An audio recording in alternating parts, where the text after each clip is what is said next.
गुजरात के मुख्यमंत्री श्री भूपेंद्र भाई पटेल, भारतीय जनता पार्टी गुजरात प्रदेश के अध्यक्ष और संसद में मेरे साथी श्री सी.आर. पाटिल, राज्य सरकार के मंत्री भाई मुकेश भाई, भारतीय जनता पार्टी के लाखों कार्यकर्ता, विभिन्न योजनाओं के सभी लाभार्थी भाई बहन और सूरत जिले के मेरे प्यारे भाइयों और बहनों, आज सूरत में एक तरह से डबल इंजन सरकार, भूपेंद्र नरेंद्र सरकार, अलग अलग योजनाओं के हजारों लाभार्थियों का ये संगम देखना, आप सबके दर्शन करना, ये अपने आप में मेरे लिए सौभाग्य का विषय है।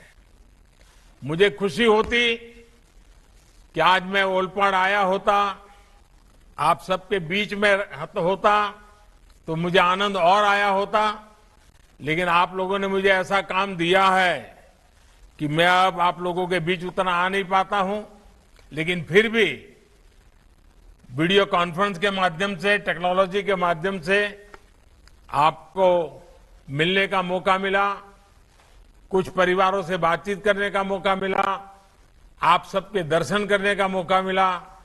ये मेरे लिए बहुत खुशी की बात है। और आज मेरे लिए सबसे बड़ी खुशी की बात है, मेगा मेडिकल कैंप, ये अपने आप में कल्पना ही बहुत बड़ी है। एक साथ हजारों लोगों की जांच और मुफ्त इलाज की योजना, मैं मानता हूं कि लोगों को जोड़ना, ये सेवा भाव, सेवा का इतना बड़ा पवित्र काम, मैं जितनी बधाई आप सबको दूं उतनी कम है। गरीब से गरीब के आरोग्य की इतनी चिंता करना, सरकार की योजनाओं से कोई छूट न जाए, इसके लिए विशेष कैंप लगाकर प्रयास करना, इसके लिए मैं मुकेश भाई को और उनकी पूरी टीम को बहुत बहुत बधाई देता हूं। और देखिए, आरोग्य में जब सेवा करते हैं तो कितने आशीर्वाद मिलते हैं। अभी मैं कंचन बहन को सुन रहा था, उनका किडनी का ऑपरेशन हुआ, किडनी में से पत्थर की उनकी तकलीफ थी, लेकिन आज वो कितने आशीर्वाद दे रही थी। तो आज आरोग्य का कैंप आप लगा रहे हैं, मुझे लगता है कि आपके आशीर्वाद पूरे गुजरात के काम आने वाले हैं। सेवा के ऐसे कार्यों में भूपेंद्र भाई के नेतृत्व में पूरी सरकार और सी.आर. पाटिल के नेतृत्व में भाजपा का एक एक कार्यकर्ता सेवा भाव से काम कर रहा है। यही सेवा भाव, यही सद्भावना जिसको गुजरात की जनता का बार बार आशीर्वाद मिलता है, प्यार और स्नेह मिलता है। आज इस मेडिकल कैंप में भी भाजपा के प्रति गुजरात के लोगों का ये स्नेह है। मैं दूर दूर तक देख रहा हूं, यहां टीवी पे मेरी नजर जहां पहुंचती है, लोग ही लोग हैं। भाइयों और बहनों, मैं अक्सर सूरत की सद्भावना, सूरत के लोगों के सामर्थ्य, सूरत के लोगों की इच्छा शक्ति की बात करता रहता हूं। અને આપણો સુરતી લાલો એટલે પછી પૂછવાનું જ છું। आपको याद है, गुलामी के समय में सूरत देश के उन पहले स्थानों में था जहां नमक कानून का विरोध हुआ था। सेवा भाव क्या होता है, इसको सूरत और सूरत के लोग बखूबी समझते हैं। અને આ તો સુરતીઓના લોહીમાં ભળેલું છે, એમની રોજનું જીવનનું અંગ છે। અને સુરત તો સૌને જોડનારું છે, સૌનો સમાવેશ કરનારું છે. અને સુરતમાં આવે માણસ એટલે સુરતી જ બની જાય. એની બોલી બદલાઈ જાય, એનું ખાનપાન બદલાઈ જાય. એ ગમે ત્યાંથી આવ્યો હોય. આ સુરતના પ્રેમની તાકાત છે. ગરીબ હોય, દલિત हो, पिछड़े हो, आदिवासी हो, श्रमिक हो, व्यापारी हो, कारोबारी हो, अन्य राज्यों से आए हुए लोग हो, सभी मिलकर सूरत की प्रगति की बागडोर संभालते हैं. लाल किले से मैंने जिन पंच प्राणों की बात की थी, उनमें से एकता का 5 प्राण, जो मेरा 5वां प्राण था, जिसके मैंने उल्लेख किया था, देश की एकता, आज सूरत के अंदर हम देखेंगे. सूरत के रग रग में एकता का भाव है.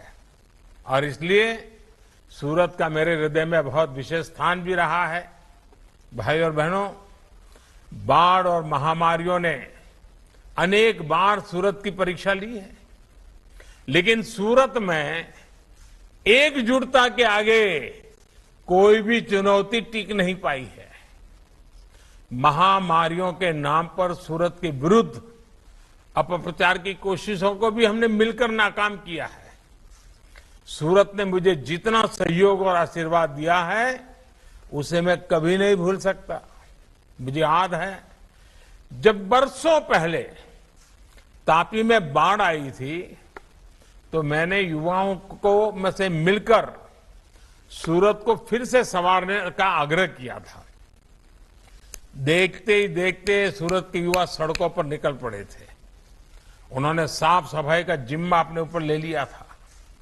यहां तक कि सड़कों पर जो जिब्रा क्रॉसिंग के पेंटिंग करना होता है, उस काम को भी हमारे सारे नौजवानों ने रातों रात पूरा कर दिया था.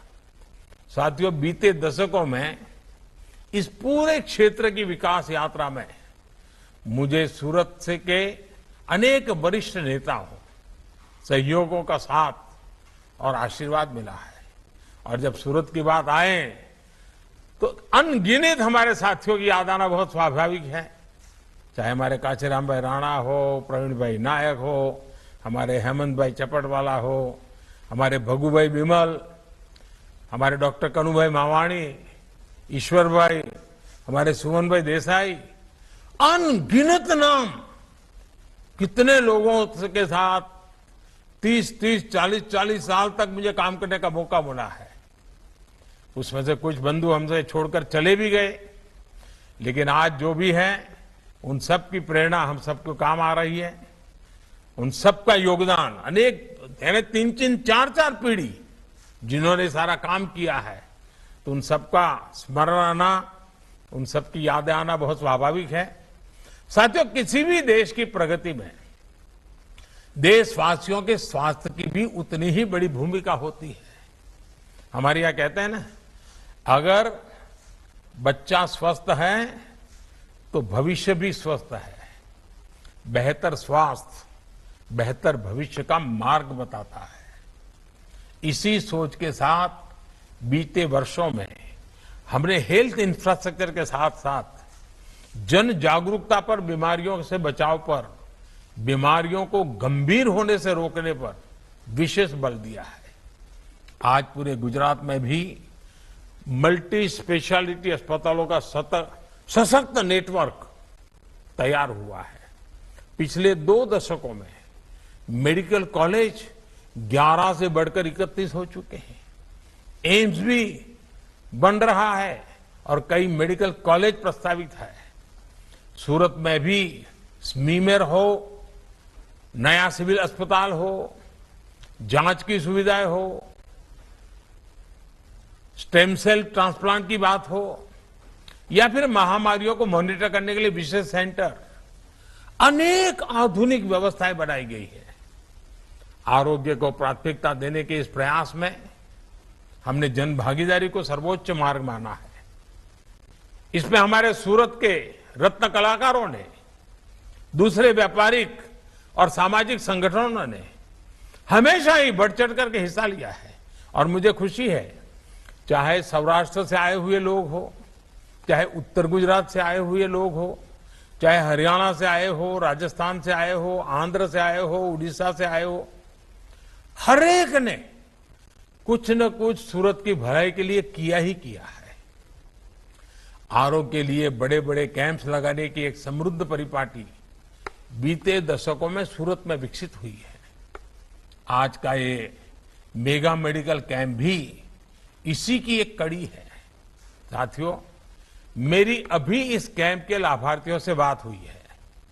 मैं इस कैंप से जुड़े डॉक्टरों से भी एक आग्रह करना चाहता हूं।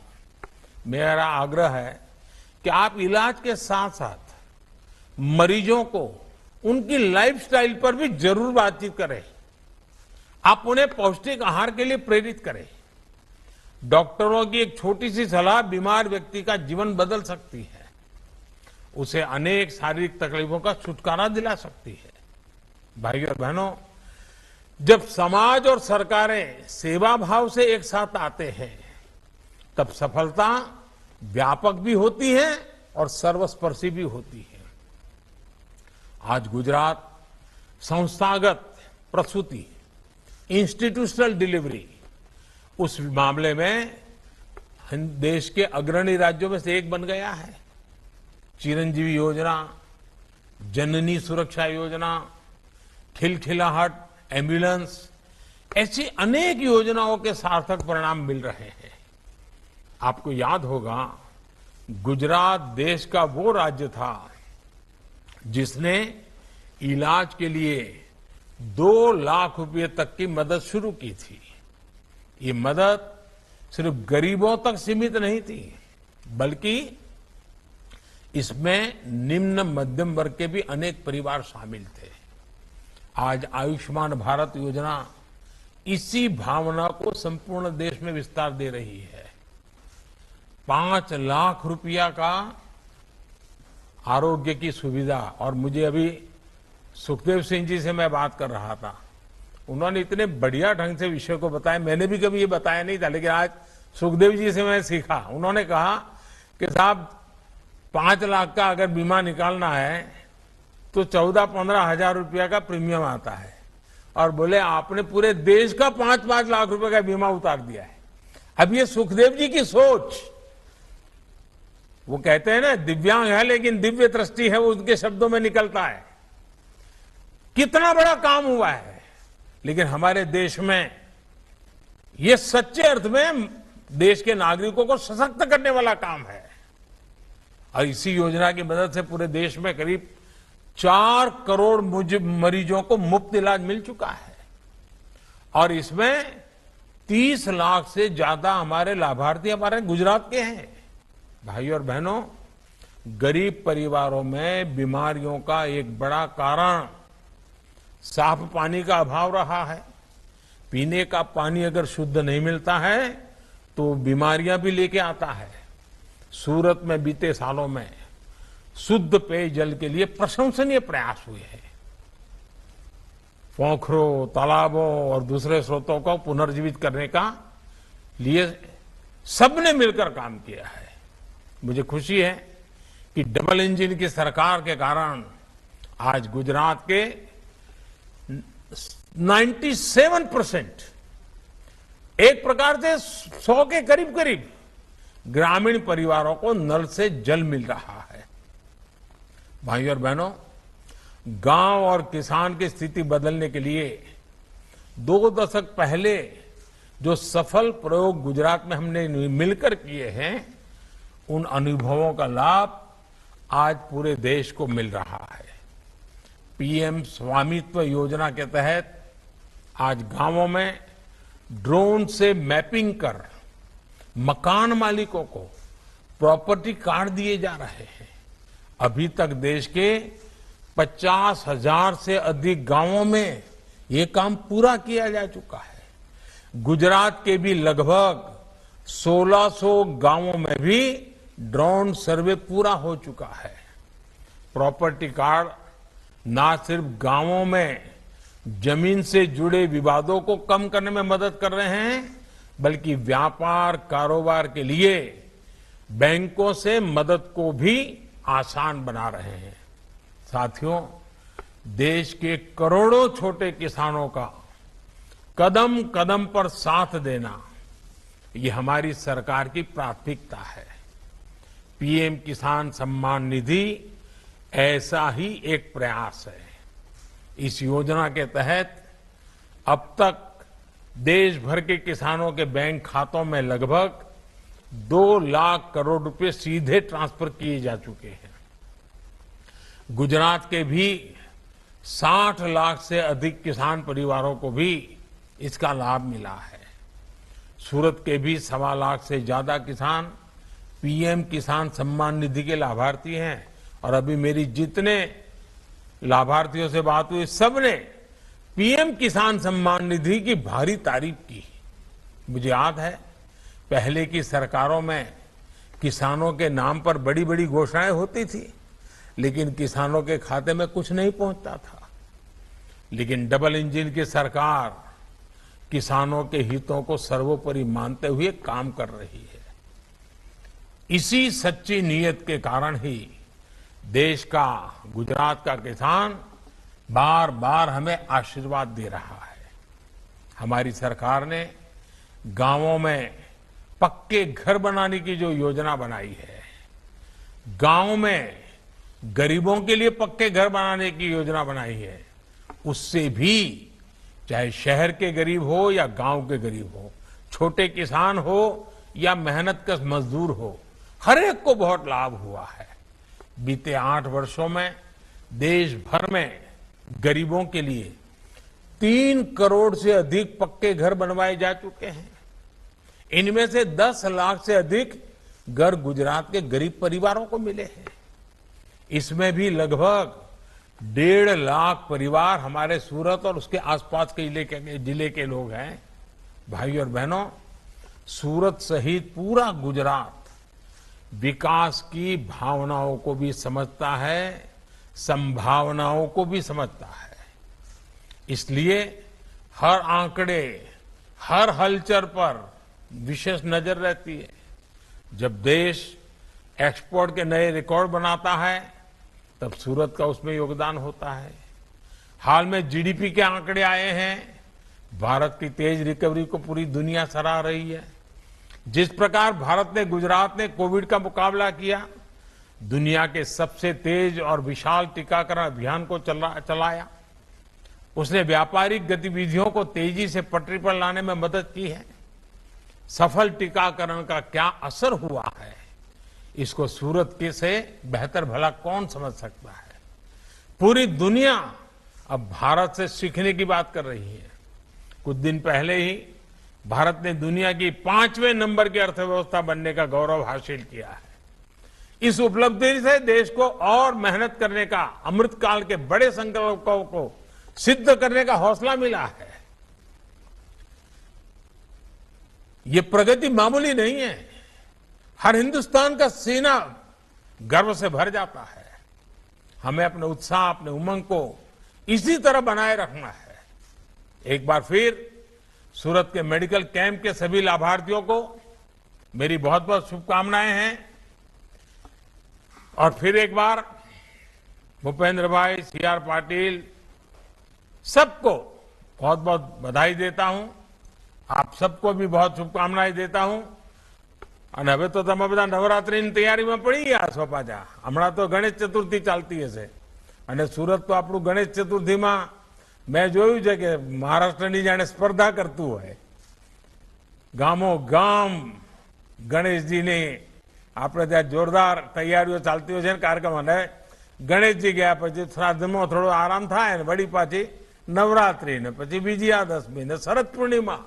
સુરતનો તો શરદ પૂર્ણિમા એટલે ઘારી બનાવવાનું અત્યારથી ચાલુ થઈ ગયું હશે। તો સુરતનો જય જયકાર બધે ચાલતો જ હોય છે। અને સુરત એક જીવંત વ્યવસ્થા છે, જીવંત લોકો છે। એમના સપના એ સદા જીવતા હોય છે, એમના સંકલ્પો પણ અમર હોય છે। આવા સૌને આજે મળવાનો મોકો મળ્યો, ખૂબ ખૂબ આનંદ થયો। અનેક અનેક શુભકામનાઓ। ધન્યવાદ। जहां प्रधानमंत्री नरेंद्र मोदी गुजरात के सूरत शहर के ओलपाड़ इलाके में एक बड़े चिकित्सा शिविर का डिजिटल तरीके से उद्घाटन करने के बाद लोगों को संबोधित करते हुए। विशेष पेशकश में इतना ही। मुझे दीजिए आज्ञा, लेकिन देखते रहिए संसद टीवी। नमस्कार।